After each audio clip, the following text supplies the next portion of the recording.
Welcome to another episode of Otaku Don. I am the host with the most, aka Sleepy Melbourne, in the building with just Charles, and we are here talking about One Piece chapter 1136. The country that awaits the sun. The country that awaits the sun. Elbaf. So in the beginning, they're just kind of chatting back and forth, and the Straw Hats are kind of getting them. I've covered our notes. Why is there a Who's Who building in Wano? Because people are weird. No. Who's made that? So, do you think that Kaido or Big Mom's in there? Probably not. Do you think the rest of the Toby Rope were in there? Because where did Possibly. they go? 'Cause there's no Probably. I mean, like King is still King and other people are still alive. Yeah, but they're all stuck on the island. Yeah, King, Queen, King could leave because he can fly, but King, Queen, and Jack are all still around. I mean, Queen might still not be around because Sanji did kick Queen really hard. well, they're in prison. Yeah, those two are in prison. Oh yeah, because they don't have upper level armor hockey, so They got beat up by what's his name? Green Bull when he came to the island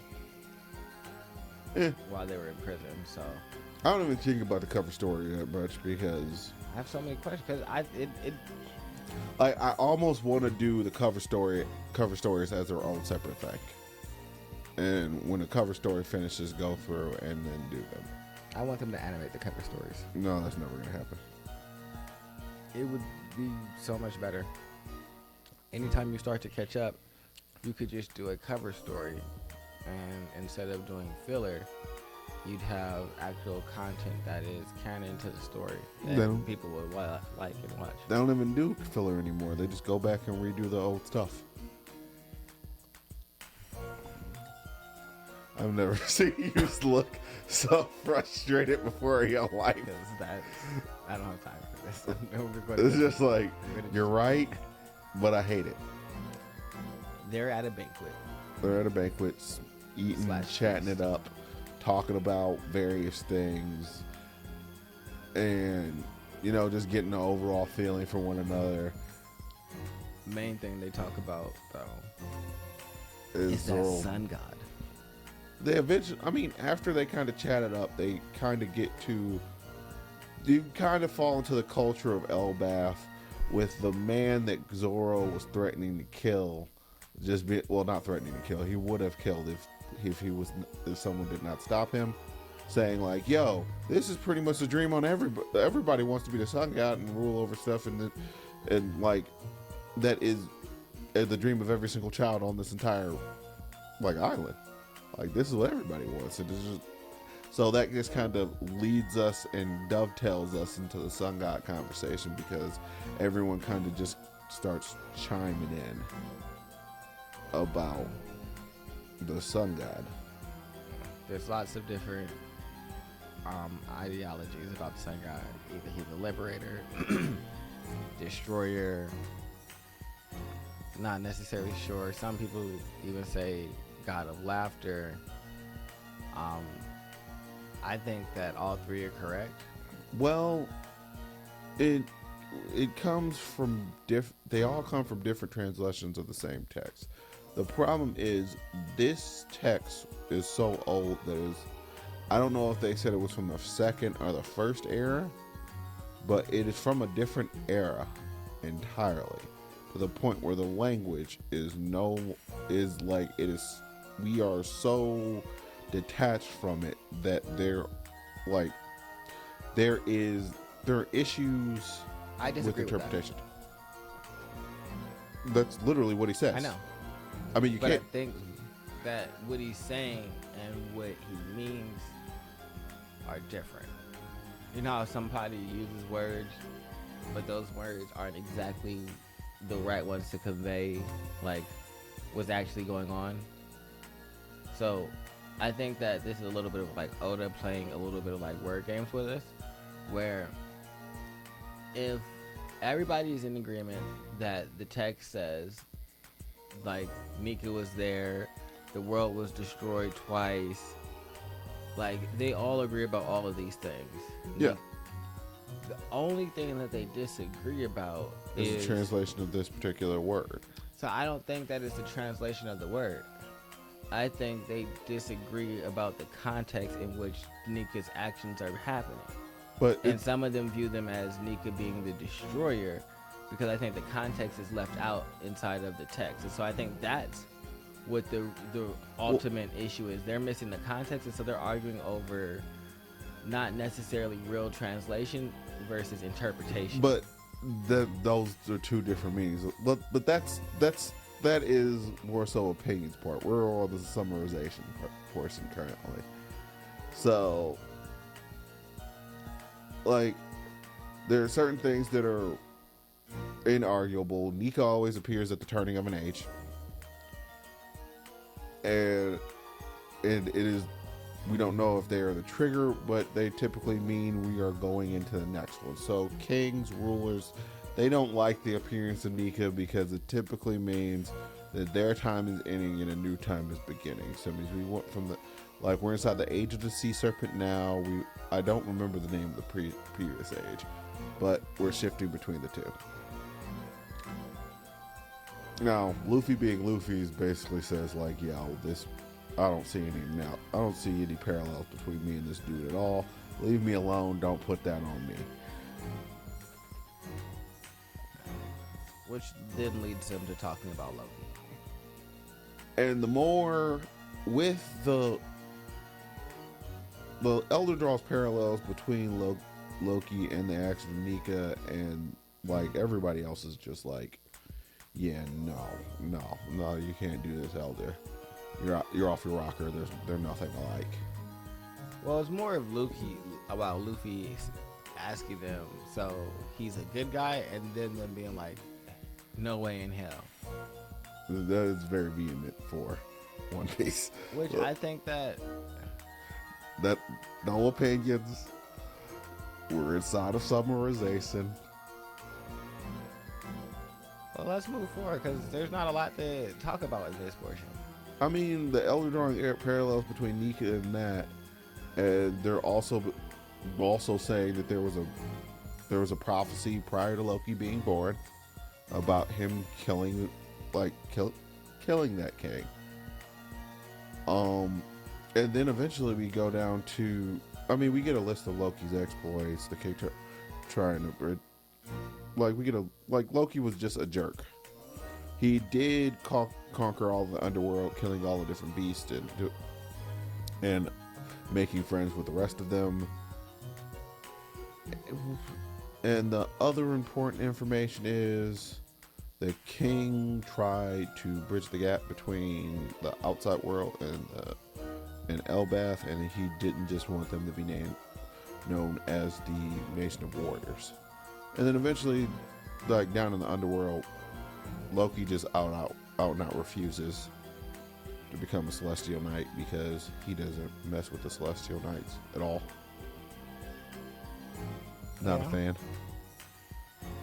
And with his wolf buddy, he tries to attack the two Celestial representatives of the Celestial Knights, and what's her face kills the wolf. No, Wolf's not dead. He's being strangled. I don't think Wolf's gonna die. Luffy's friends don't die.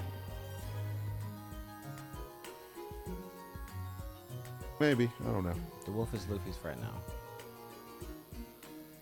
The wolf, Ace died. Luffy was his friend. No. It's just Luffy's family can die. Honestly, I think Garp and Dragon could very well die, and even Sabo. I don't think any of Luffy's friends would die. I don't think that we would see Zoro die. no, I don't think any crew members are gonna die. I don't think Oda has it in him.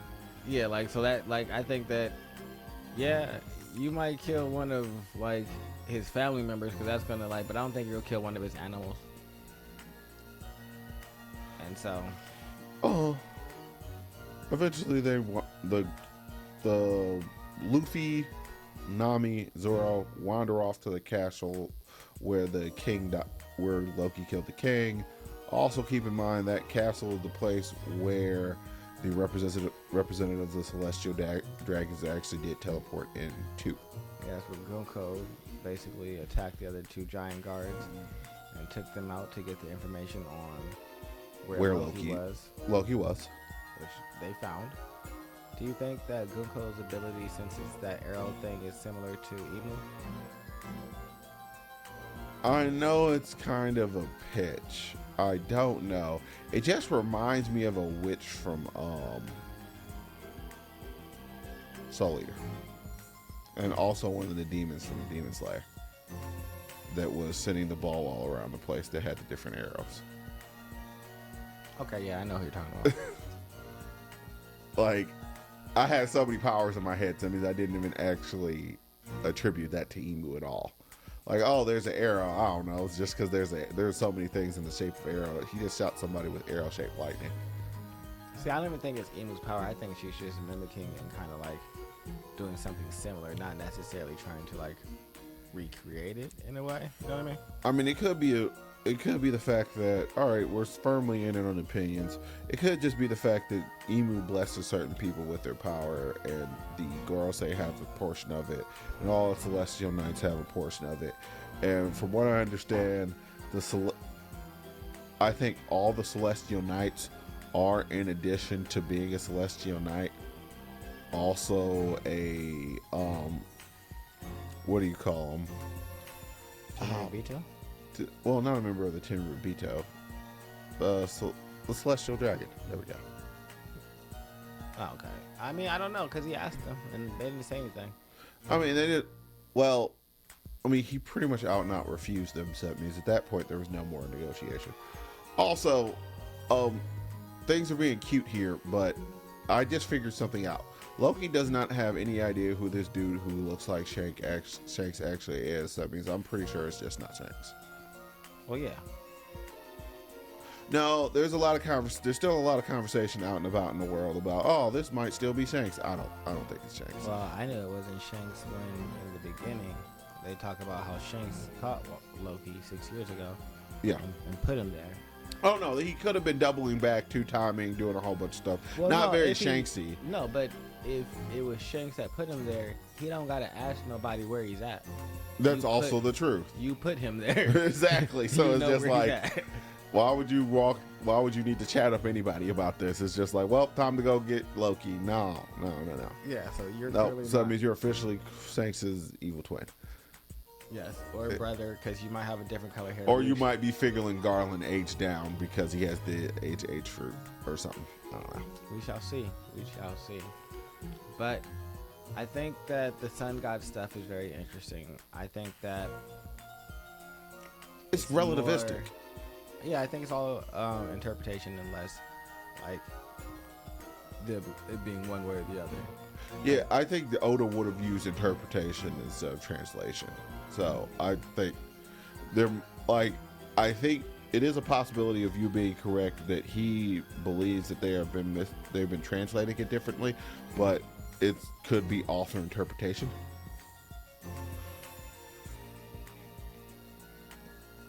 So it's also a good idea to go take a look at the official translation to see what word they use, because you know how things could be. They be doing weird stuff. My overall opinion of this entire lore drop is the story on Loki is too unilateral and it's too homogenous. You know how everybody shows up and they have exactly the same story with not even a 10% level of deviation between the stories? Yeah. And it's just like there are bad people, but even with bad people, there are some people who have good experiences with said bad people. Yeah.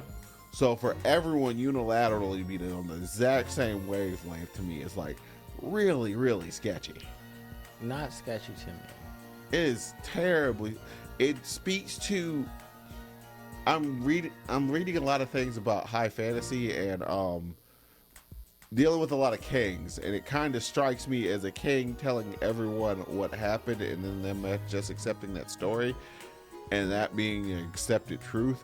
as opposed to the truth being something else. It never.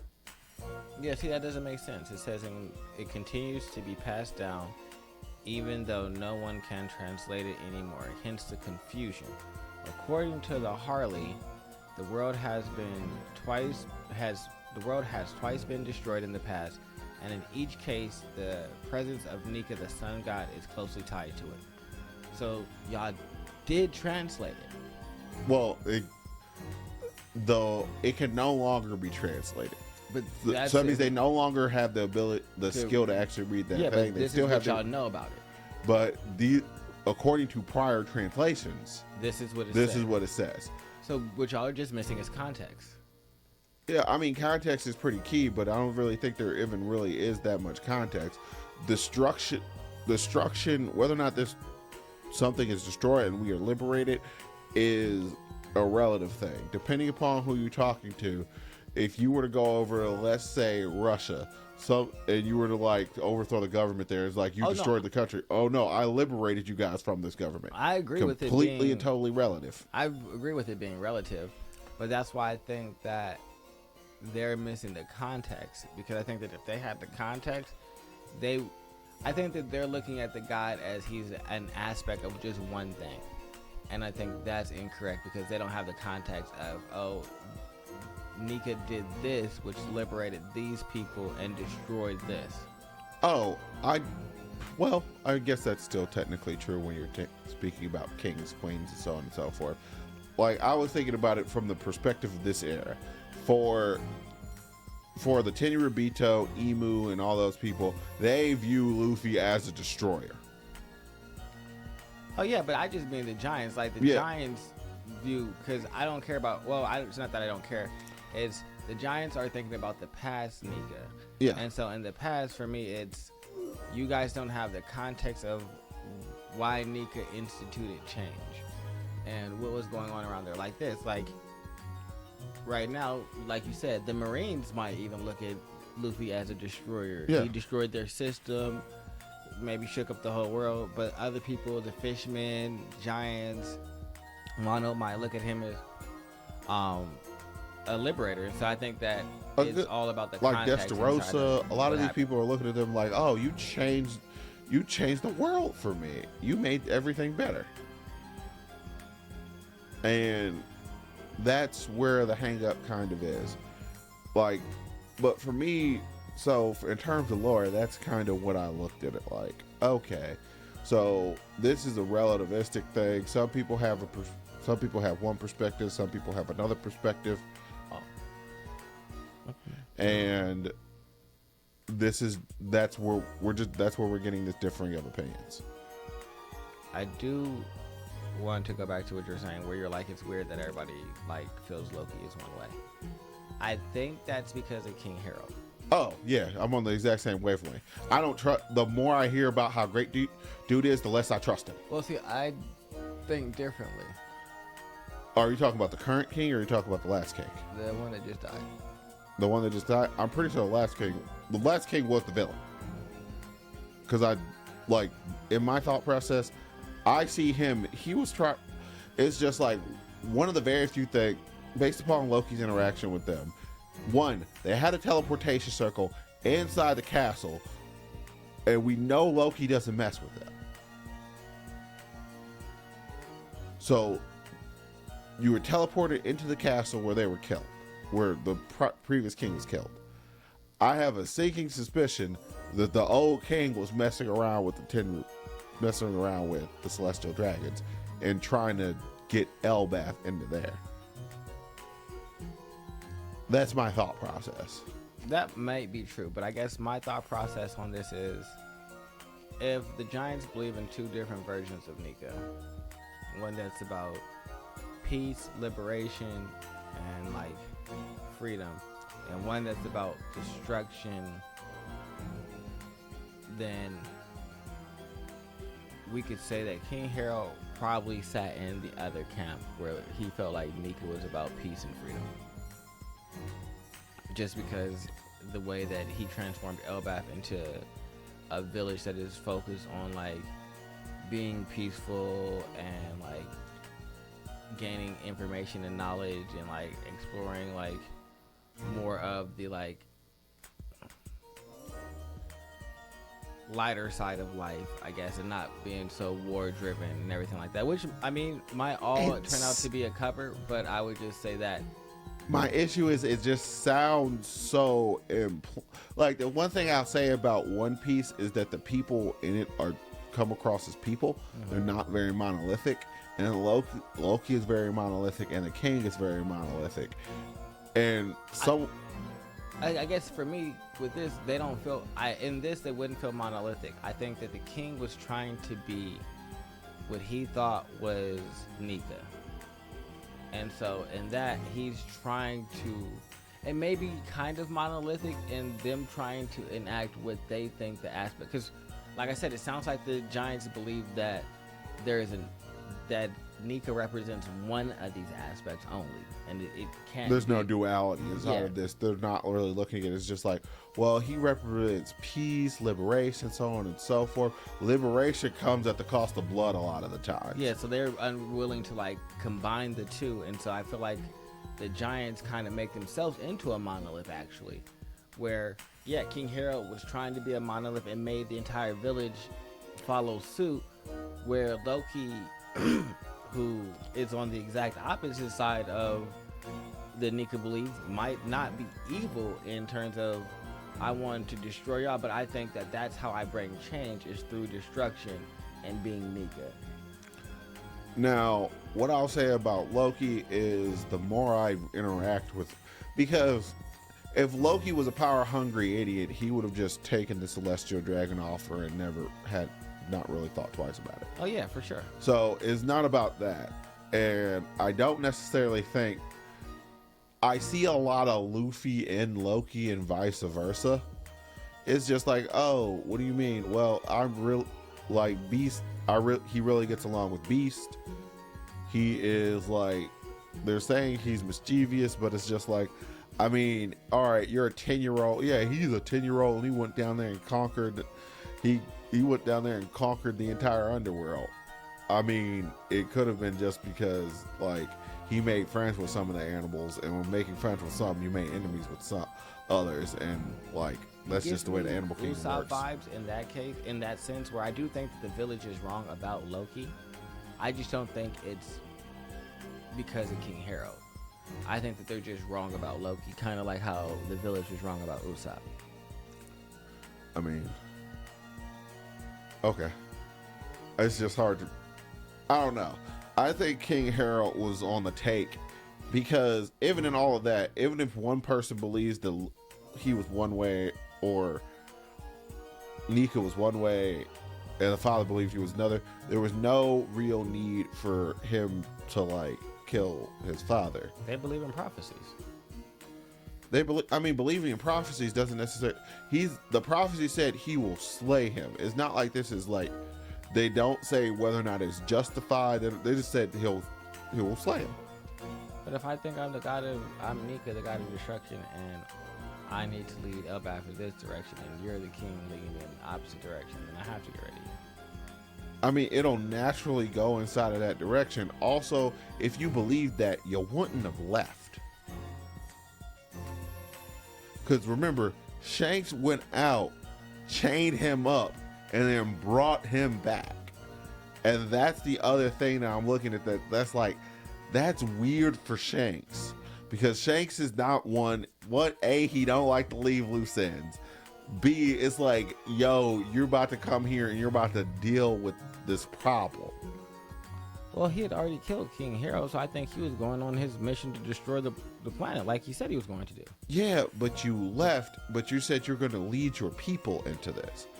And you're a catalyst through destructive, but you killed him and everything stayed the same. There was nothing transformative about that. Well, I don't know because I don't know what happened on the outside. I don't know. His bounty is 2.6 billion. Yeah, billion with a B, like Yonko level. So yeah, but it was that 6 years ago and it has been frozen for this whole time. So he's been Yonko level. Yeah, he has a special bounty for possibly for. He was out there doing something because your bounty is directly correlated to your threat to the world government. Yeah. So he was out there Wreaking havoc. wreaking havoc, and in short order because he hadn't been on the sea for long. Oh, I'm not saying that he wasn't out there wreaking.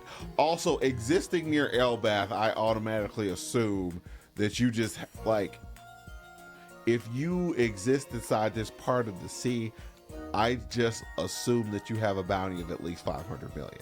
Like, you go into the sea, the world government gives you a bounty. It's like your bounty is 500 million because you committed an act of piracy inside of this part of the Grand Line, and it's freaking terrifying.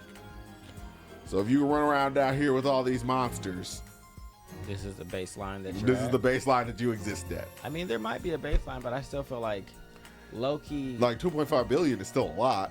Yeah, like I just feel like capturing him was enough to get the other person promoted to Yonko, most likely. Yep. In Shanks, because it was all 6 years ago. So it's like, I think that he would have started to cause change if Shanks, who has basically been the world fence sitter and the one who is kind of the arbiter of who is Nika and the one worthy of like following in Roger's path, said, nope, not you, you're doing wild stuff, and kind of feel like he feels like Loki is kind of like Blackbeard. And that's my only like worry, is that if Loki links up with Blackbeard, because right now I don't think that's a feasible grouping because one Loki's too independent minded. I don't think he could ever go underneath someone else. That is not Nika. I don't think that he would go under Blackbeard, but I think that they would have like an alliance. Blackbeard doesn't have allies. He has underlings. Yeah, I don't know. Every single person he's entering into yeah. is with he has stabbed him in the back. And Loki also isn't dumb. I don't think that he's dumb. I think that they would align on kind of like this world destruction-esque. So, but Teach's goal isn't the world destruction. It feels like it is. It feels like it's a pirate world where there's lawlessness and you can just do whatever you want.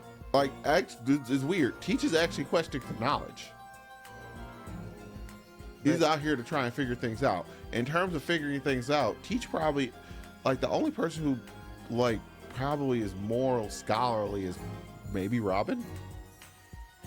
But Teach only wants to figure stuff out and, like, so he can, like, so he can gain in power. Yeah, like, it's not like. So it means he can do what he wants, but he's still, like, he is a, like, the reason why you are a scholar doesn't necessarily matter, but he still is a scholar. Yeah, I don't know. I just feel like him and, like, because when Luffy first met Blackbeard, him and Blackbeard, he didn't get bad vibes from Blackbeard because of Blackbeard's energy. They just had, like, they were just very different. Like, they didn't like. They had competing ideologies. Yeah, but they weren't like, he didn't. Luffy has really good instincts about, like, people. Yeah. And I would say Blackbeard kind of and Loki sit in that same category for me, where it's like, these are some of the examples of times where your instincts didn't necessarily protect you the best. It's and maybe Loki falls in that, or maybe he doesn't. But right now, it's a mystery to me. So that's kind of up in the air and something I'm interested to see. Like, I mean, if Luffy comes and saves the wolf, then Loki's going to be on this side, and then it's up for everybody else because now you got Loki. Well, they're not going there. They're going to the castle. Yeah, but I don't think that's going to take long. I mean, if you're in the midst of strangling him, I mean, it don't take that long to strangle somebody. True, but I don't know in terms of, like, time context. Yeah, that's wildly this is inconsistent. happening. So next thing you know, it's just like, what'd you do? Oh, I went to Timbuktu and came back.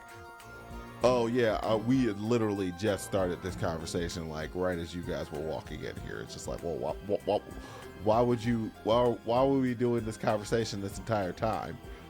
Yeah, so that's my thing, because you don't never know with Oda. So it's like, I don't know where in, like, time this is happening. In terms of, like, did Luffy and them already go? Are you guys already at the castle when they start to choking out? Are you at the castle when they start the conversation? Have you left the castle? there is no break next week, so We'll be back. Yeah, we'll be getting another episode pretty soon. All right. Like, subscribe, and comment below. bye-bye. Goodbye.